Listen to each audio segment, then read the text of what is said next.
Hey, Mike Jones, Jacksonville's voice of real estate. I have a home seller. I work with a lot of people who want to sell their homes.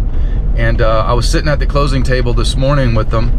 And one of the questions that Mrs. Seller had for me was, is it common to go back and forth so much with repair issues? And we really got beat up on that one because they had some cracks in the stucco. Their house is made out of stucco.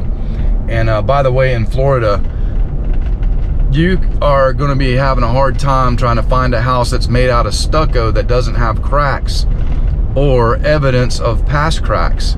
So anyways, those are some issues that we had to deal with, and we actually had to extend our inspection contingency window because we were going back and forth negotiating those repairs. So she was kind of beat up and frustrated. We got it all worked out in the end, but she, like I said, she wanted to know if it was common practice to have to go back and forth so much. And yes, it is. The problem here is, and I list a lot of homes, and I've been on the buyer's side and the seller side of a lot of homes. And what people don't understand, first off, a third of all real estate transactions fall apart after the inspection. And it's not because of the findings of the home inspection, but it's because the buyer and seller can't come together on repairs. From the seller's point of view, a lot of times they think, well, I discounted my house, I sold it to them for less than I was asking, and now they want all these repairs. And I understand that side of the transaction, but also sellers, you got to realize on the buyer's side of the transaction, when they make an offer on your house, what they're willing to pay you for your house, that offer's based on the assumption, unless you told them otherwise, that everything in that house is in working order. If, just say for instance, you come to terms with a price of $500,000 and the buyer accepts it, they're thinking that they're going to get a house that all the appliances work, the roof's solid, not leaking or whatever. So when they get an 80 or 100 page home inspection report, you can see how they might be let down. So at that point, they might be thinking, well, maybe I paid too much for this house. But they have the right to ask for repairs. If you don't want to do them, you don't have to, but they can walk. So keep that in mind, home sellers, that while there's no perfect home, they're going to ask you for repairs. I have seen home sellers, I've talked to home sellers that say, well, I'm on top of everything, there's nothing wrong with my house. And yes, there is. I've never seen a perfect house.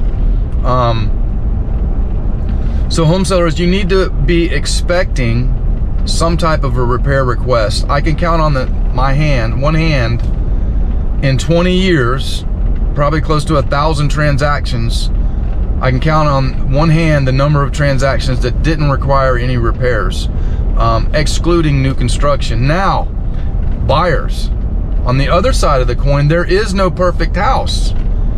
And you can't expect that your house is going to be perfect. And, you know, a lot of times I've seen buyers ask for screws to be tightened in repair requests. Now, that's absolutely ridiculous.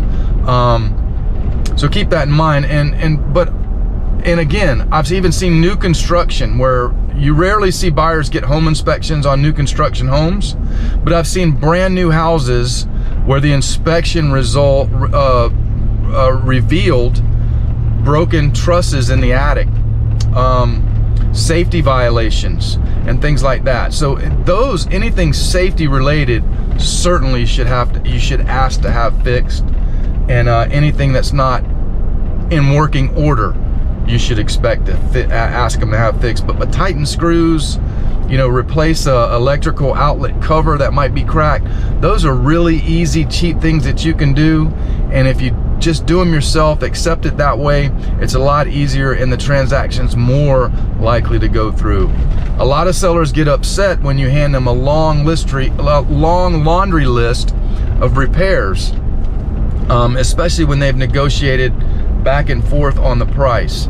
So just keep that in mind. I'm not saying don't ask for repairs, especially if they're safety related or they're items that come with the house that aren't in working order. Like maybe the air conditioner's not cooling properly, or you know, maybe there's a leak under the master bedroom's bathroom sink, things like that. You should any seller should expect, any reasonable seller should expect for those things to be fixed. But on the other hand, buyers, don't ask for ridiculous things. Don't ask for somebody to tighten screws or replace a light switch cover or things like that. Those are just ridiculous, easy things that you can fix on your own.